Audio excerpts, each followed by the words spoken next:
रूस यूक्रेन युद्ध में पहली बार न्यूक्लियर ब्लास्ट होने का खतरा वास्तविकता में बदल सकता है। इसके पीछे यूक्रेन का ड्रोन षड्यंत्र है। दरअसल यूक्रेनी ड्रोन फोर्सेस ने रूस के स्मोलेंस्क में कामिकाजी ड्रोन से हमले किए हैं। रूस का यह ड्रोन प्लांट के कूलिंग सिस्टम के पास गिरा। अब रिएक्टर में विस्फोट का खतरा मंडराने लगा है। रूसी फोर्सेस आसपास का इलाका खाली कराने में जुटी हैं। क्रेमलिन में आपात बैठकों का दौर जारी है। यूरोप के कई देश एटमी रेडिएशन की जद में आ सकते हैं। रूस ने इसे परमाणु आतंकवाद करार दिया है और पुतिन कभी भी विनाशक फैसला ले सकते हैं। 29 जनवरी की सुबह यूक्रेन के एक एयरबेस से करीब 50 कामिकाजे ड्रोन ने उड़ान भरी।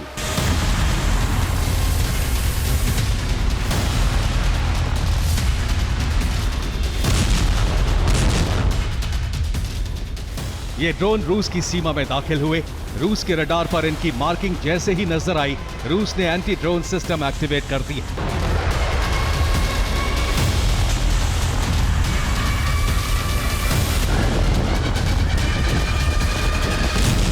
लेकिन स्वार्म ड्रोन हमले में यूक्रेन को अभूतपूर्व कामयाबी मिल गई और ये कामयाबी पूरे यूरोप में न्यूक्लियर विनाश का कारण बन सकती है।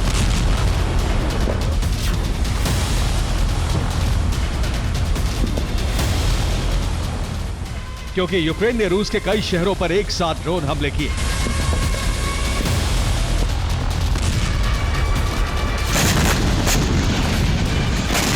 ड्रोन विनाश की लहर का एक टारगेट था रूस का न्यूक्लियर पावर प्लांट।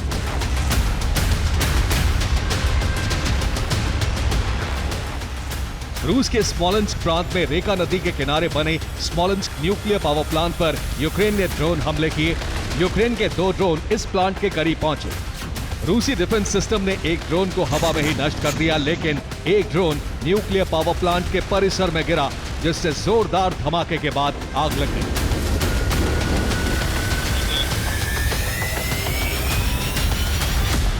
यूक्रेन के इस हमले से पावर प्लांट का न्यूक्लियर रिएक्टर बच गया, लेकिन धमाके और आग से रिएक्टर के फटने का खतरा मंडराने लगा।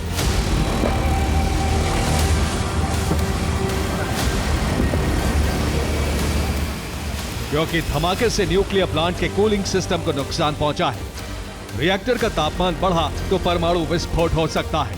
प्लांट में अभी भी आग लगी हुई है। आग बुझाने की कोशिश की जा रही है। कूलिंग सिस्टम की मरम्मत का काम जारी है। प्लांट के आसपास का इलाका खाली कराया जा रहा है।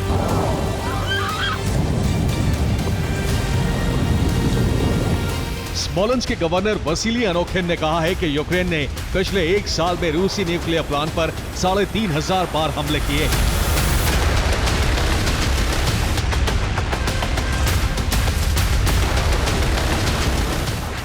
रूस ने कहा है कि यूक्रेन का यह हमला न्यूक्लियर आतंकवाद की श्रेणी में आता है। न्यूक्लियर आतंकवाद से पूरा यूरोप संकट में फंस सकता है।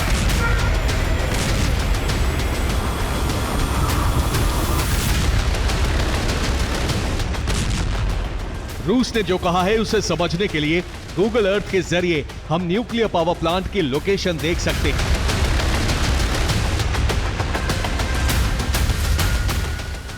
रूस का न्यूक्लियर पावर प्लांट स्मोलेंस्क से करीब 100 किलोमीटर दूर है। ये डेस्नोगोर्स्क कस्बे में रेकी नदी के तट पर बना है। डेस्नोगोर्स्क में न्यूक्लियर पावर प्लांट का स्टाफ और आम आबादी रहती है। इसके आसपास कोई सैन्य ठिकाना भी नहीं है। यूक्रेन के हमले का मकसद सिर्फ परमाणु प्लांट को तबाह करना था।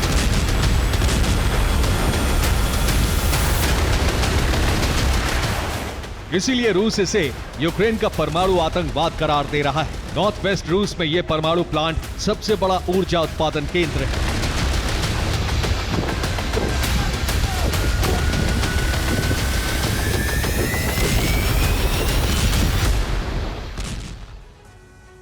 तो यूक्रेन ने उत्तर पश्चिमी रूस के सबसे बड़े परमाणु प्लांट पर 29 जनवरी की सुबह हमला किया। रिपोर्ट यह है कि ब्रिटेन के इंटेलिजेंस इनपुट पर यूक्रेन ये हमला करने में सफल रहा है। स्मोलेंस्क परमाणु प्लांट को 1975 में बनाया गया था। रूस के इस परमाणु ऊर्जा प्लांट में कुल 4 न्यूक्लियर रिएक्टर हैं। फिलहाल इस प्लांट के 3 न्यूक्लियर रिएक्टर से ऊर्जा उत्पादन हो रहा है। इस प्लांट की बिजली उत्पादन क्षमता 3000 मेगावाट है। यूक्रेन के हमले से अगर परमाणु प्लांट का न्यूक्लियर रिएक्टर फटता है तो यह चेरनोबिल ब्लास्ट से भी बड़ा हादसा हो सकता है। हालांकि प्लांट का रिएक्टर तब तक खतरे में है जब तक कूलिंग प्लांट दोबारा शुरू नहीं हो जाता। अगर रिएक्टर फटा तो बड़े इलाके में रेडिएशन फैल सकता है। इसकी चपेट में सबसे पहले 4 देश आ सकते हैं। ये हैं रूस, यूक्रेन, बेलारूस और पोलैंड।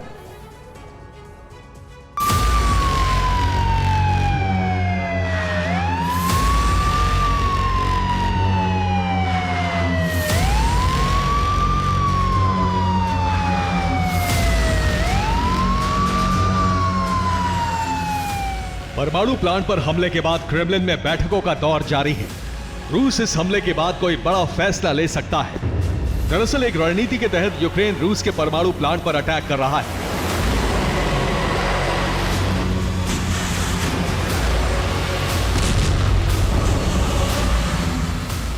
रूस की रिपोर्ट है कि स्मोलेंस्क परमाणु प्लांट पर यूक्रेन 3500 बार ड्रोन हमले कर चुका है। इसके साथ ही 6 अगस्त 2024 को कुर्स्क न्यूक्लियर पावर प्लांट पर हमले की कोशिश हुई। कुर्स्क में यूक्रेन का मकसद परमाणु प्लांट पर कब्जा करना था। यूक्रेन के युद्धबंदी सैनिक के मुताबिक ऑपरेशन यूक्रेनी खुफिया एजेंसी ने डिजाइन किया। कुर्स्क जंग का मकसद न्यूक्लियर रिएक्टर पर कब्जा करके रूस पर युद्ध विराम का दबाव बनाना था।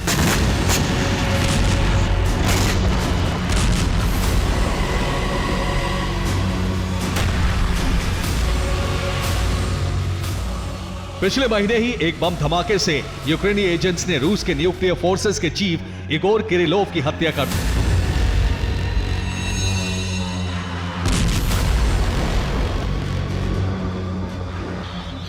अब यूक्रेन लगातार रूस के न्यूक्लियर हथियार बेस और परमाणु प्लांट को निशाना बनाने की कोशिश कर रहा है, जिसका मकसद है जंग भड़काना।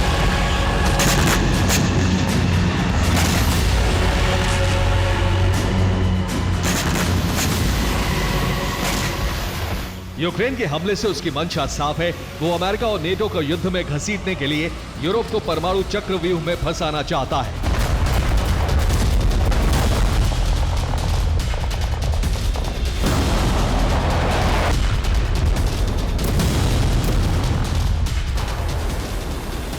अगर परमाणु प्लांट में विस्फोट होता है तो रूस टैक्टिकल न्यूक्लियर हमला कर सकता है। परमाणु विस्फोट होते ही ब्रिटेन और फ्रांस जंग में उतर सकते हैं।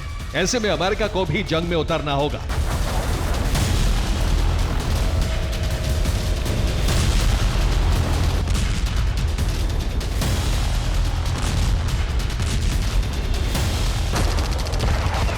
यूक्रेन यही चाहता है कि जंग भड़के ताकि युद्ध विराम समझौते से बचा जा सके, ताकि उसे रूस को जमीन ना सौंपनी पड़े।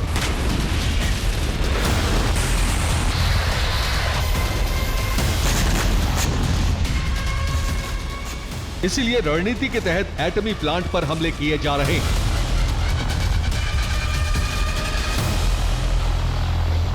Bureau report, TV9 Bharatvarsh.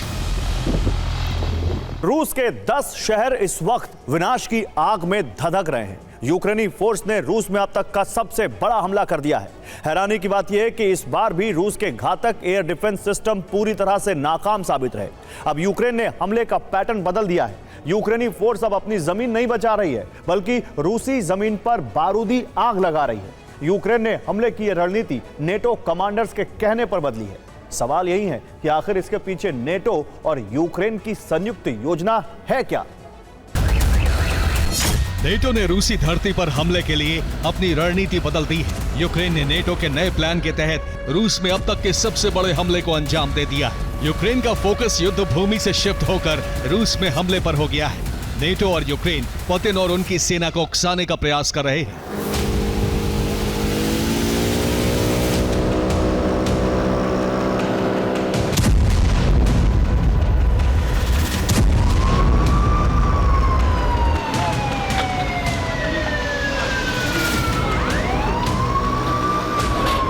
विनाश की यह बड़ी आग रूस की धरती पर भड़की है। यूक्रेनी फोर्स ने सीरियल ड्रोन अटैक किया तो रूस के शहर इस तरह से धधक उठे।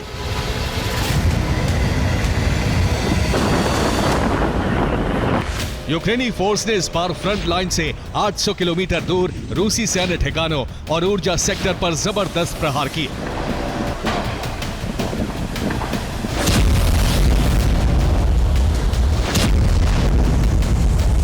हैरानी की बात यह है कि रूसी एयर डिफेंस सिस्टम एक बार फिर से यूक्रेनी हमले को नाकाम नहीं कर सके।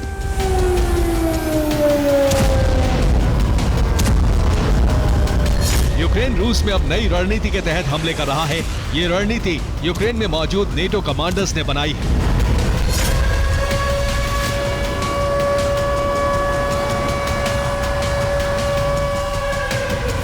इसके तहत यूक्रेन अपनी जमीन बचाने के बजाय रूस के अंदर जबरदस्त हमले कर रहा है। नेटो और यूक्रेन के इन हमलों का मकसद क्या है, ये हम आपको बताएंगे, लेकिन उससे पहले ये जानना जरूरी है कि इस बार यूक्रेन ने रूस के किस प्रांत में विनाश की कितनी बड़ी आग भड़काई है।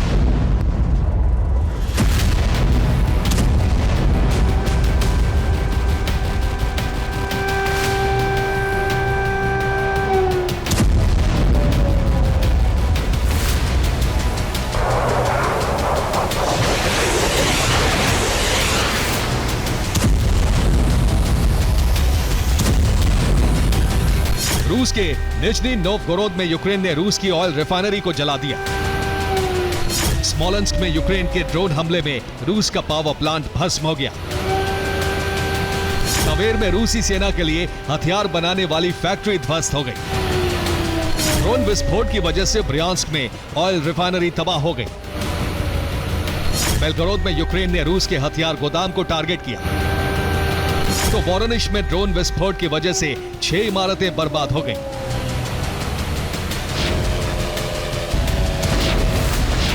यूक्रेनी इंटेलिजेंस के मुताबिक यूक्रेन ने इस बार रूस के अंदर 100 से ज्यादा ड्रोन फायर किए। ज्यादातर ड्रोन अपने टारगेट खत्म करने में सफल रहे। यूक्रेन के सीरियल विस्फोट के बाद ही रूस के करीब 10 शहरों में आपातकाल लग गया।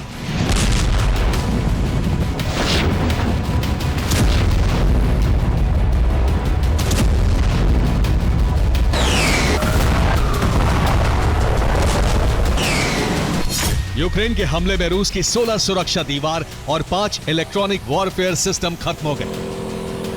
हैरानी की बात यह रही कि इस बार भी रूस के एयर डिफेंस सिस्टम पूरी तरह से नाकाम रहे। अब यहां यह समझना जरूरी है कि आखिर युद्ध भूमि को छोड़कर यूक्रेन रूसी धरती को क्यों जला रहा है और इसके पीछे नेटो और यूक्रेन का प्लान क्या है।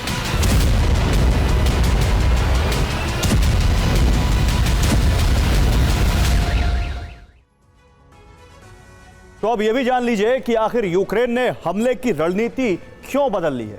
दरअसल नेटो ने ट्रेनिंग के नाम पर यूक्रेनी सैनिक और कमांडर भेज दिए। रूस में हमले का प्लान नेटो के कमांडर बना रहे हैं। नेटो के कहने पर यूक्रेन ने हमले की नीति बदली है। यूक्रेन ने अब अपनी जमीन बचाने की बजाय रूस में हमले पर फोकस कर दिया है। रूस की धरती पर रूस के खिलाफ कई मोर्चों पर जंग छेड़ने का प्रयास है। नेटो और यूक्रेन पुतिन की सेना को रूस में उलझाना चाहते हैं। रूस के अंदर हमला कर नेटो पुतिन और उनकी सेना को बड़ी गलती के लिए उकसा रहा है ताकि रूस कोई ऐसा कदम उठाए जिससे अमेरिका को युद्ध में उतरना पड़े।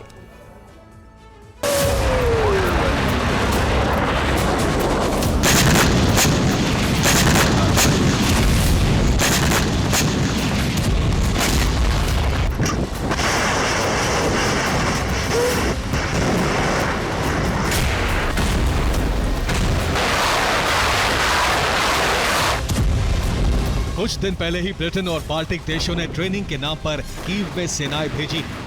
रूस के मुताबिक यूक्रेन अब जो हमले कर रहा है वो नेटो के कमांडर की मदद से कर रहा है।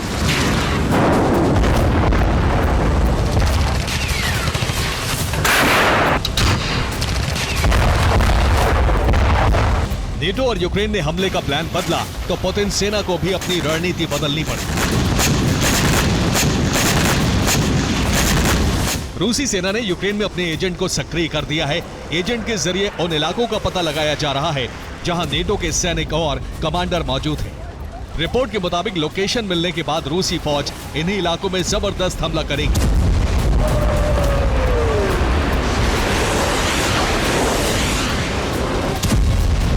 रूस यूक्रेन के उस एयरबेस पर हमला करने की फिराक में है जहां F-16 लड़ाकू विमान तैनात है। रूस के इस षड्यंत्र का खुलासा तब हुआ जब यूक्रेनी इंटेलिजेंस ने रूस के एक एजेंट को गिरफ्तार किया। रूस का ये एजेंट यूक्रेनी एयरबेस की कई दिनों से रेकी कर रहा था। रूस का एक तरफ एजेंट की मदद से यूक्रेन में अपने नए टारगेट लॉक कर रहा है, तो दूसरी तरफ यूक्रेन से बदला भी ले रहा है।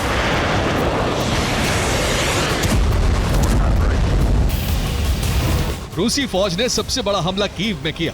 रूस के विस्फोट से कीव में 600 वर्ग मीटर का इलाका पूरी तरह से जल गया। रूसी विस्फोट की वजह से कीव में मौजूद यूक्रेन का एक म्यूजियम जल गया। मिकोलेव में रूस ने यूक्रेन के इंडस्ट्रियल हब को जला दिया। रूस के जबरदस्त हमले से खार्किव के एक बड़े इलाके में ब्लैकआउट है। चेर्निहिव में रूसी सेना ने यूक्रेन के कई सैन्य ठिकानों को टारगेट किया। ओडेसा में 1 घंटे के अंदर 4 राउंड हमले हुए। हमले से कई इमारतें ध्वस्त हो गई। इतना ही नहीं, रूस ने बेलारूस की तरफ से कीव की ओर सेना भेजनी शुरू कर दी है। माना जा रहा है कि पुतिन की कोशिश कीव में बमबारी कर यूक्रेनी फोर्स को राजधानी से पलायन कराना है। इसके बाद कम से कम पैदल सेना का इस्तेमाल कर कीव पर कब्जा करने का लक्ष्य है।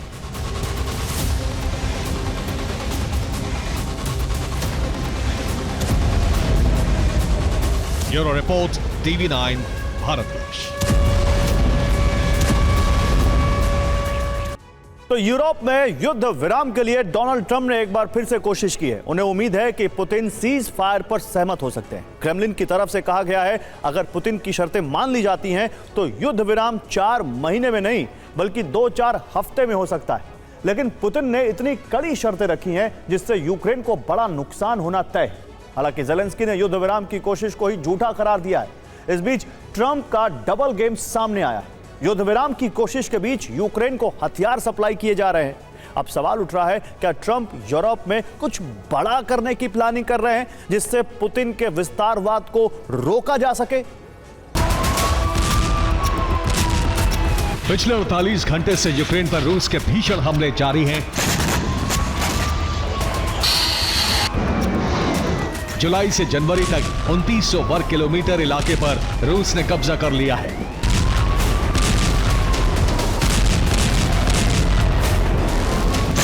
कुर्स्क के अलावा डोनेट्स्क और ज़ैपोरिज़िया में जबरदस्त भिड़ंत हो रही है।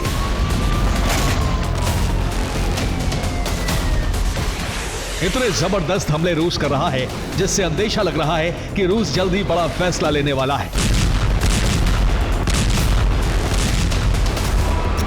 जिससे तय होगा कि रूस के हमले कब तक जारी रहेंगे या फिर युद्ध विराम को तैयार हो जाएगा।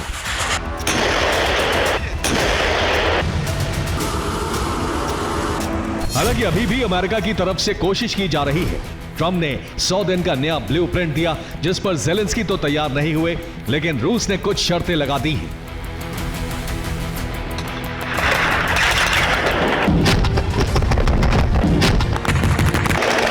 रूस की शर्तें बताए उससे पहले जान लीजिए अभी कहां पर रूस ने पिछले 24 घंटे में यूक्रेनी सैनिकों को पीछे ढकेला है। भारी तबाही मचाई है।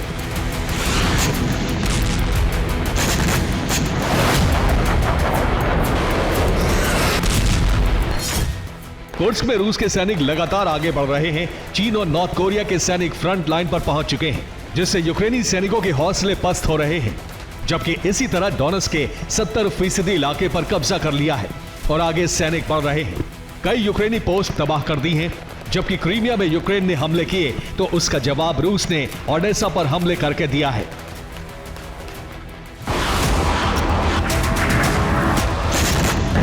तीन जगहों पर भीषण हमले के अलावा यूक्रेन के 4 स्टेट में भी रूस का नियंत्रण बढ़ता जा रहा है।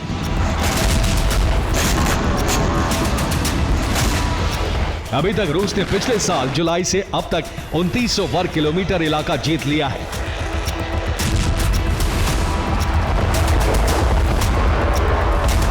हालांकि यूक्रेन की तरफ से लगातार जवाब दिया जा रहा है, जिससे लग रहा है कि यूक्रेन को हथियारों की सप्लाई रुकी नहीं है।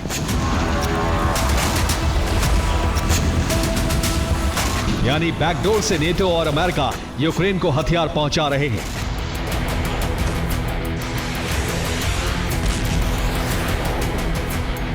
इजराइल से यूक्रेन को अमेरिका द्वारा बनाई 90 पैट्रियट मिसाइल सिस्टम भेजे गए हैं। ये खेप US air force transport plane C-17 के जरिए पहुंचाई गई है, जिसे पोलैंड के एयरपोर्ट पर उतारा गया, फिर वहां से यूक्रेन भेजा गया है। हालांकि ये मिसाइल सिस्टम भेजने का फैसला बाइडेन शासन में लिया गया था। ट्रंप चाहते तो बाइडेन शासन में यूक्रेन को दी जाने वाली सैन्य मदद को अब रोक सकते हैं, लेकिन ट्रंप ने ऐसा नहीं किया। यूक्रेन को हथियार भेजे जा रहे हैं। ट्रंप के रुख को देखते हुए नेटो देशों ने भी अपने हथियार गोदाम के दरवाजे यूक्रेन के लिए खोल दिए हैं, जिससे ज़ेलेंस्की का हौसला बढ़ने लगा है।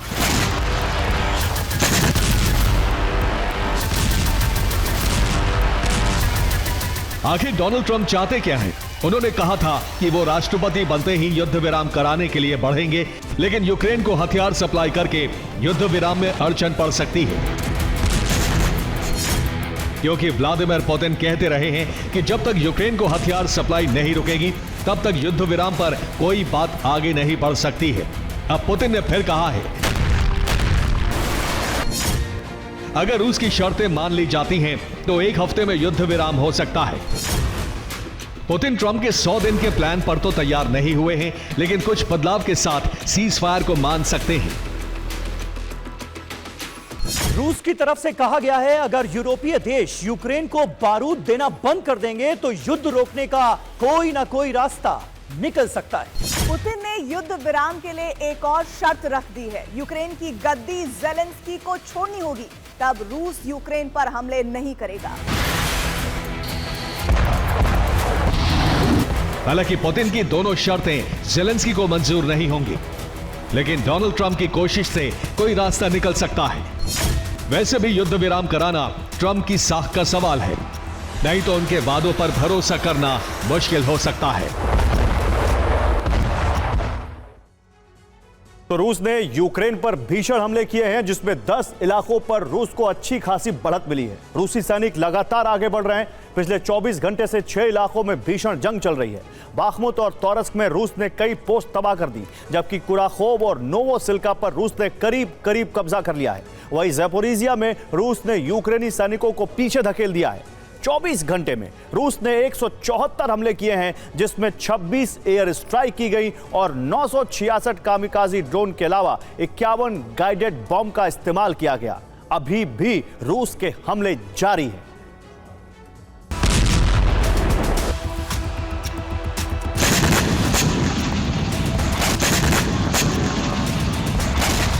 एक तरफ यूक्रेन पर रूस के ताबड़तोड़ हमले जारी हैं, दूसरी तरफ क्रेमलिन की तरफ से कहा गया है, अगर पुतिन के रोड मैप पर चला जाए तो एक हफ्ते में युद्ध रुक सकता है।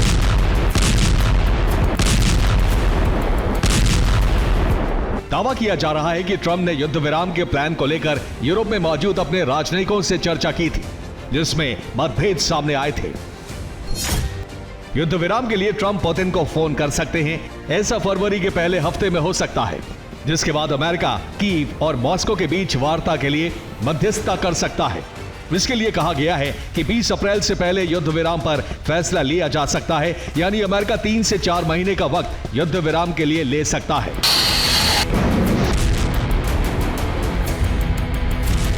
लेकिन पुतिन ने इससे एक कदम आगे जाकर युद्ध विराम के लिए कई शर्तें लगा दी हैं, साथ ही समय सीमा भी कम कर दी है। रूस के मुताबिक युद्ध विराम के लिए 3 से 4 हफ्ते काफी हैं। शर्तें जल्दी मान ली गई तो ऐसा एक हफ्ते में भी हो सकता है। आखिर पुतिन ने क्या शर्तें लगाई हैं, वो समझिए। कुर्स्क से यूक्रेनी सेना पूरी तरह वापस लौटे। काला सागर में हमले रोके जाने चाहिए। यूक्रेन को हथियार सप्लाई पर तुरंत रोक लगाई जाए। अमेरिका के अलावा नेटो देश हथियार यूक्रेन ना भेजे। सैन्य मदद के अलावा यूक्रेन की आर्थिक मदद भी रोकी जाए। रूस के कब्जे वाले इलाकों से यूक्रेनी सेना पूरी तरह हटे। शांति समझौते से पहले यूक्रेन पकड़े गए रूसी सैनिकों की लिस्ट जारी करे। यूक्रेन में सत्ता परिवर्तन कराकर ज़ेलेंस्की की जगह रूसी समर्थक राष्ट्रपति बनाया जाए। युद्ध विराम करार पर यूक्रेन के अलावा अमेरिकी प्रतिनिधि के भी हस्ताक्षर हों।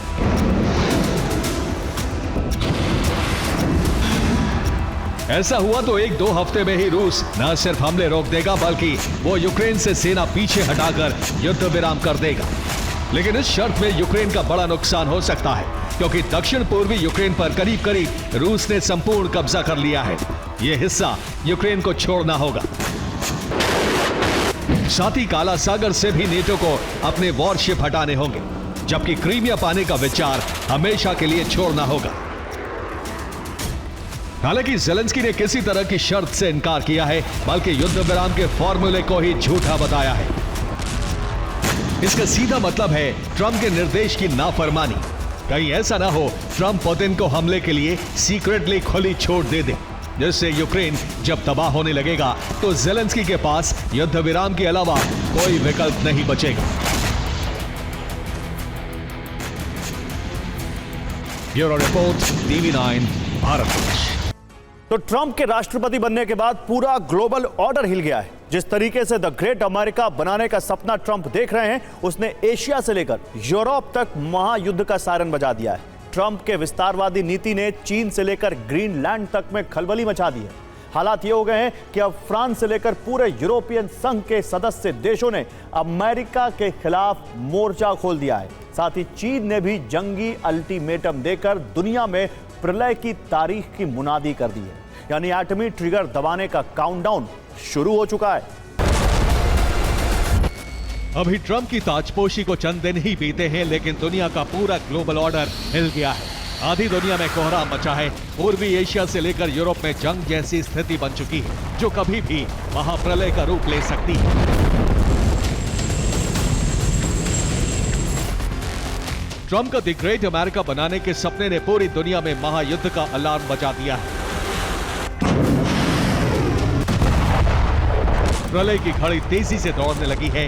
हालात ये हो चुके हैं कि अमेरिका और यूरोप के बीच तनाव चरम पर पहुंच गया है, जिसकी वजह बना है ग्रीनलैंड।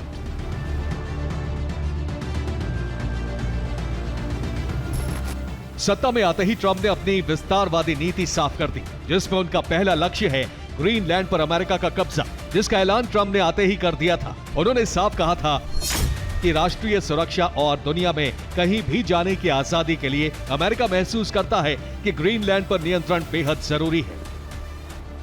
उधर ट्रंप के इस बयान के बाद ग्रीनलैंड से लेकर डेनमार्क और यूरोपियन यूनियन ने अमेरिका को साफ चेतावनी दे दी है कि वो ऐसा करने की भूल ना करें।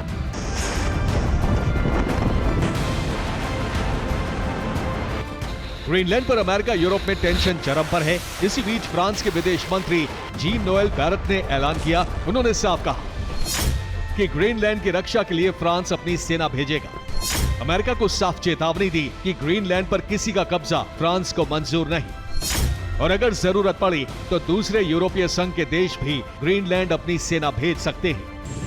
एक तरफ फ्रांस और यूरोपियन यूनियन के सदस्य देश खुलकर अमेरिका को चैलेंज कर रहे हैं, तो वहीं दूसरी तरफ डेनमार्क ने भी अपनी तैयारियों को धार देनी शुरू कर दी है। सूत्रों की माने तो डेनमार्क 3 आर्कटिक गश्ती जहाज, 2 ड्रोन और 1 एयरक्राफ्ट ग्रीनलैंड में तैनात करने जा रहा है।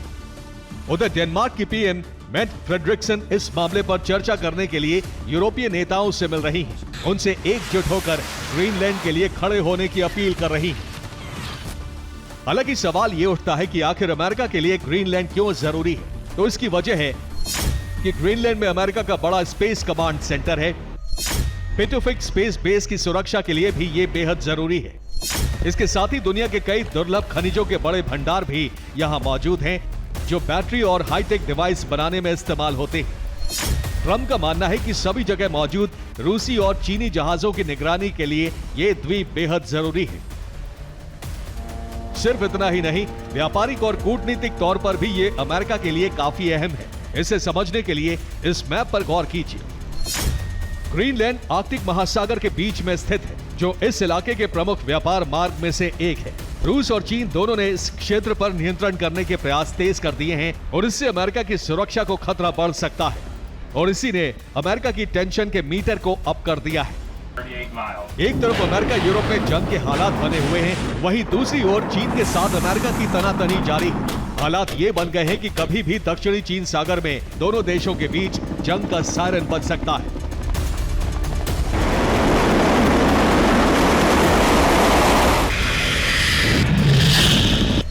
अमेरिका ने चीन के खिलाफ जंगी तैयारी शुरू कर दी है। गुआम में अपने 2 न्यूक्लियर सबमरीन को तैनात कर दिया है। यूएसएस कोलंबिया और वर्जीनिया श्रेणी पनडुब्बी को गुआम में तैनात किया गया है। गुआम में न्यूक्लियर सबमरीन की तैनाती से चीन की चिंताएं बढ़ गई हैं, क्योंकि इससे साउथ चाइना सी में चीन की दादागिरी पर लगाम लग जाएगी। सिर्फ इतना ही नहीं, अमेरिका ने जापान के साथ मिलकर चीन की सीमा के पास संयुक्त सैन्य अभ्यास भी किया। ये सैन्य अभ्यास पूर्वी चाइना सी के पास ओकिनावा आइलैंड पर किया गया, जिसमें अमेरिका के स्टेल्थ फाइटर जेट, जापान और अमेरिका के सैन्य जहाज भी शामिल हुए। चीन लगातार ताइवान और फिलीपींस की सीमा पर हलचल तेज कर रहा है, जिसे लेकर ये तैनाती अमेरिका की तरफ से की गई है।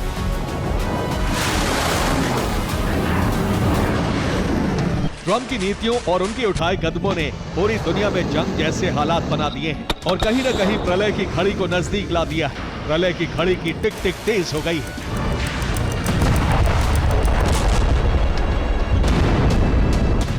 दुनिया अब विनाश के एक और सेकंड नजदीक आ गई है।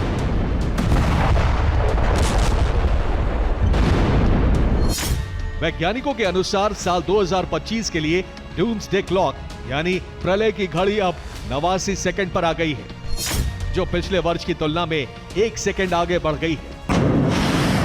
पिछले साल ये घड़ी आधी रात से 90 सेकंड दूर थी, जो इतिहास में अब तक का सबसे खतरनाक समय था।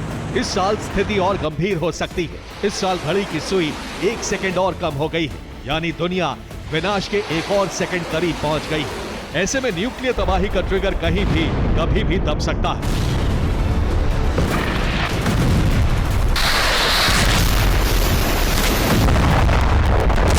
Bureau report, TV9 Bharatvarsh.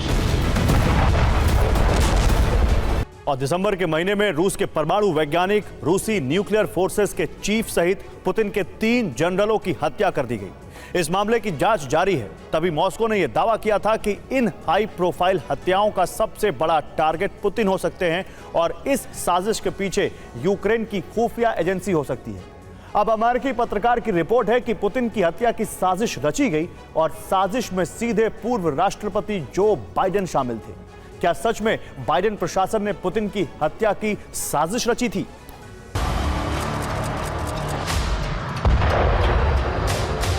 Ukraine सरकार के कुछ अधिकारी सार्वजनिक मंचों से ये कह चुके हैं कि युद्ध का समाधान पुतिन की मौत है। अगर पुतिन नहीं रहेंगे तो यूरोप विस्तारवाद के चक्रव्यूह में नहीं फंसेगा।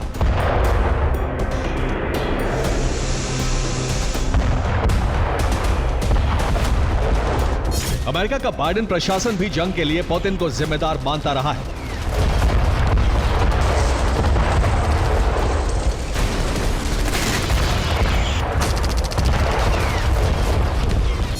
बाइडेन सरकार की विदाई के 9 दिन बाद ही अमेरिका के एक पत्रकार ने सनसनीखेज दावा किया है।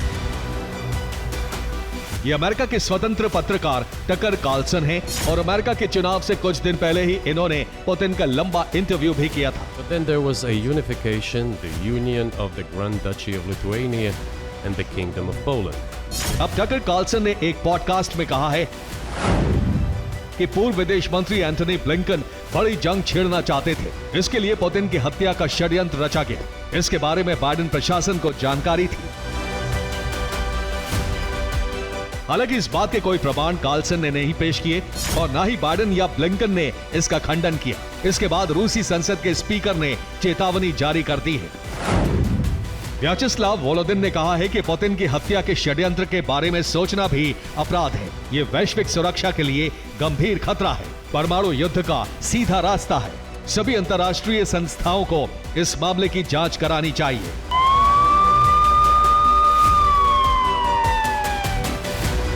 रूस के स्पीकर ने दावा किया है कि अमेरिका यूरोप में पुतिन समर्थक नेताओं की हत्या की साजिश रच रहा है। दिसंबर के महीने में ही रूस के 3 बड़े अहम अधिकारियों की हत्या कर दी गई।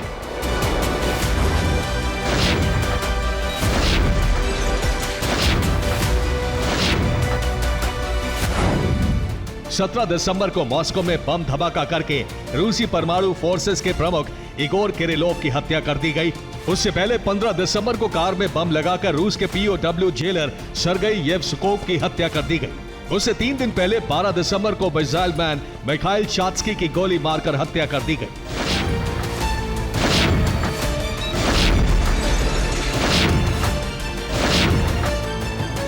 रूस ने कहा है कि इन सभी हत्याकांड के पीछे अमेरिका हो सकता है। रूसी संसद के स्पीकर ने अपने टेलीग्राम चैनल पर लिखा है कि हंगरी के प्रधानमंत्री विक्टर ऑर्बान पर जानलेवा हमले की साजिश रची गई। स्लोवाकिया के प्रधानमंत्री रॉबर्ट फीको को गोली मार दी गई। चुनाव प्रचार में डोनाल्ड ट्रंप पर गोली चलाई गई। ये सभी कड़ियां एक दूसरे से जुड़ी हैं। मामलों की जांच की जाए और ब्लिंकन बाइडेन को इसका जिम्मेदार ठहराया जाना चाहिए। 15 मई 2024 को स्लोवाकिया के पीएम रॉबर्ट फीको को गोली मारी गई थी। हमलावर पकड़ा गया था और फीको की जान बच गई थी।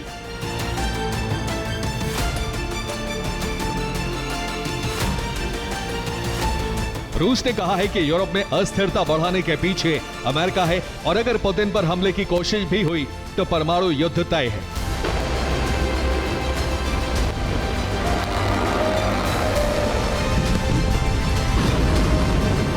रिपोर्ट है कि रूसी आईसीबीएम मिसाइल बेस पर सैन्य गतिविधि बढ़ गई है।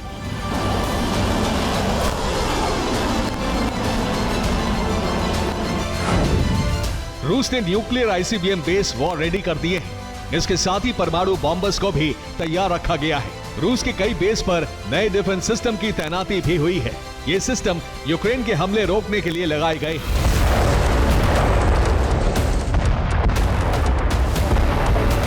यूक्रेन और बाइडेन प्रशासन पुतिन की हत्या करके युद्ध विराम की कल्पना करते रहे हैं, लेकिन रूस के रुख से साफ है कि अगर राष्ट्रपति की हत्या के षड्यंत्र का एक भी सबूत मिला तो रूस परमाणु हमले के लिए तैयार हो चुका है।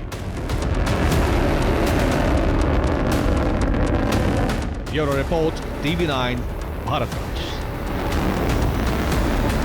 मध्य पूर्व में डोनाल्ड ट्रंप ने एक नया ब्लूप्रिंट तैयार किया है जिसमें ईरान और उसके प्रॉक्सी गुटों पर काबू करने की तैयारी है। चरणबद्ध तरीके से ट्रंप और बेंजामिन नेतन्याहू मिलकर ईरानी प्रॉक्सी ठिकानों को तबाह करेंगे और सबसे आखिर में ईरान पर भी हमला किया जा सकता है।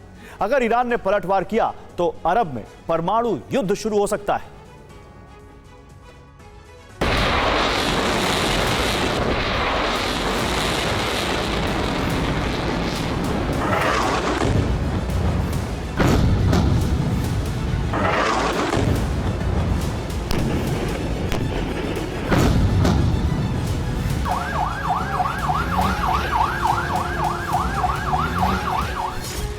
यूरोप में ट्रंप युद्ध विराम कराने में जुटे हैं, लेकिन मिडिल ईस्ट में ट्रंप के तेवर बेहद आक्रामक हैं।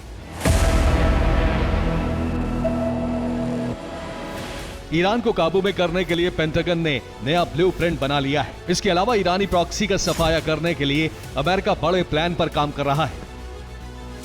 इसके लिए इजराइल को खुली छूट दे दी गई है, जिससे इजराइल फ्रंट लाइन पर आकर युद्ध लड़ सके। जरूरत पड़ने पर अमेरिका भी युद्ध में उतर सकता है, लेकिन अमेरिका यमन में हूती ठिकानों पर हमले जारी रखेगा, जबकि इजराइल ईरान के न्यूक्लियर ठिकानों को तबाह कर सकता है। लेबनान और हमास के साथ युद्ध विराम टूटने की संभावना बन रही है। इससे पहले ही अमेरिका बड़ी तैयारी में जुट गया है। 4 फरवरी को ट्रंप और बेंजामिन नेतन्याहू में फाइनल बातचीत हो सकती है, जिसमें 5 चरण में दुश्मनों की सफाई का ऐलान हो सकता है, जो इस तरह हो सकते हैं। पहले चरण में लेबनान में हिजबुल्लाह ठिकानों पर हमले किए जाएंगे। साथ ही सीरिया पर संपूर्ण कब्जे के लिए ईरानी प्रॉक्सी ठिकानों पर हमले होंगे। तीसरे चरण में गाजा तक ग्रेटर इजराइल बनाने के लिए हमास का संपूर्ण सफाया किया जाएगा। चौथे चरण में यमन से हूती को पूरी तरह साफ किया जाएगा और 5वें चरण में ईरान से खमेनी शासन का अंत किया जाएगा। इसके लिए ईरान पर हमला भी हो सकता है।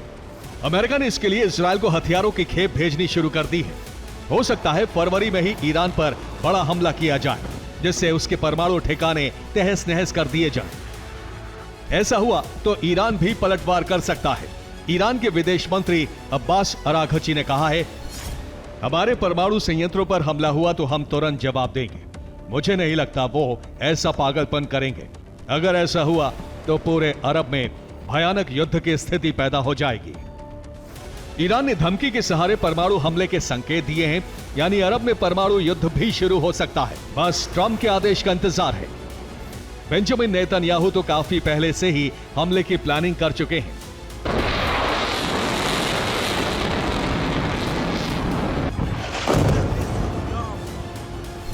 ईरान की यह धमकी रूस से Su-35 फाइटर जेट खरीदने की डील के बाद आई है। ईरान 50 फाइटर जेट रूस से खरीद रहा है। जाहिर है ईरान बड़े युद्ध की तैयारी में जुट चुका है। इस बीच सीरिया और रूस में सैन्य ठिकाने बनाए रखने के लिए सहमति बनती दिख रही है। यानी अरब में नया गठबंधन बन रहा है, जिससे पेंटागन और मोसाद की बेचैनी बढ़ गई है। अब इजराइल ने लेबनान में हिज़्ब ठिकानों पर हमले शुरू कर दिए हैं, जबकि वेस्ट बैंक में भी हमले जारी हैं। जबकि कुछ दिन में अमेरिका ईरान से भी भीषण जंग का ऐलान कर सकता है।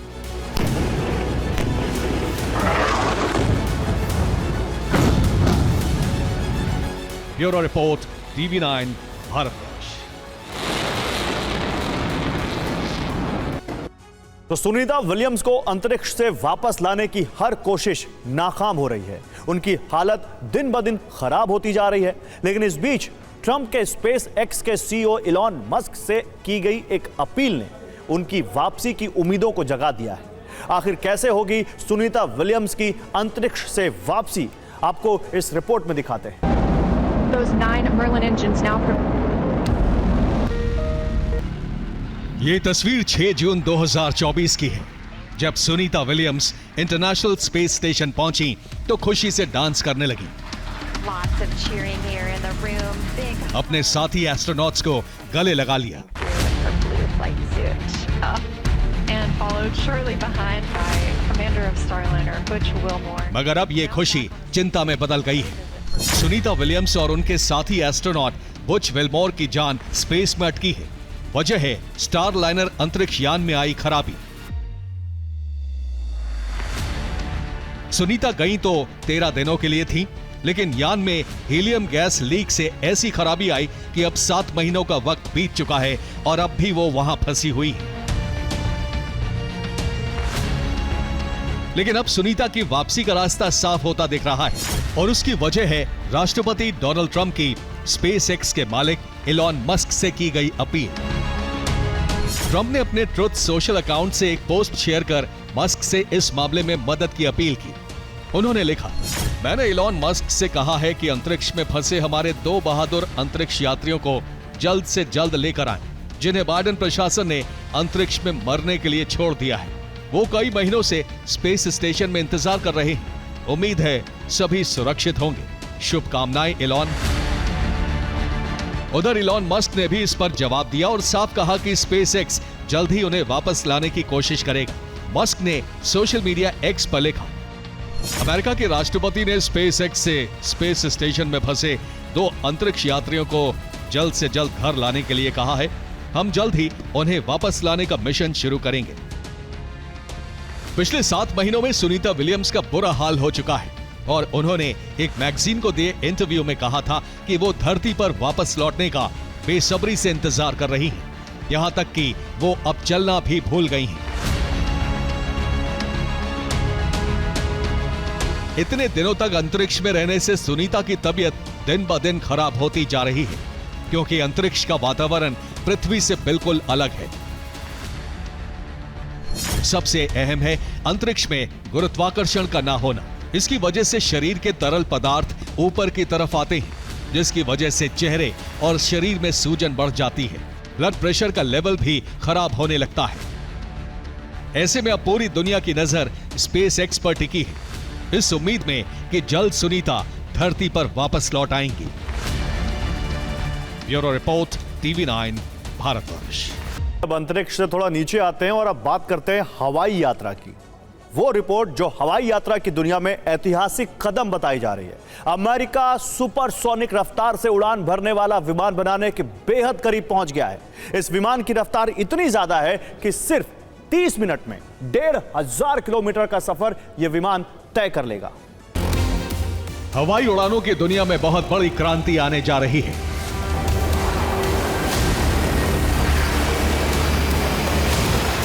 यात्री विमानों को नई गति मिलने जा रही है। विमान आवाज की गति से भी तेज उड़ान भरेंगे।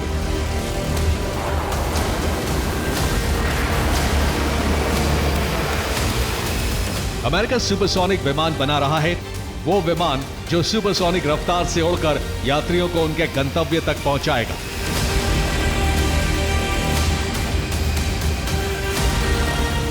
अमेरिका जो विमान बना रहा है उसका नाम है XB-1। इसे सन ऑफ कॉनकॉर्ड के नाम से भी जाना जाता है।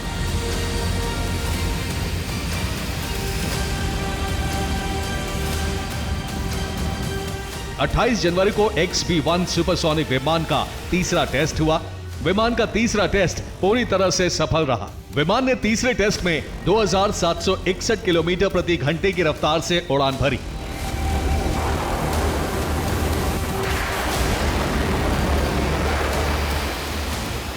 यही वो रफ्तार है जिसके कारण इसे दुनिया का पहला और इकलौता सुपरसोनिक यात्री विमान कहा जा रहा है।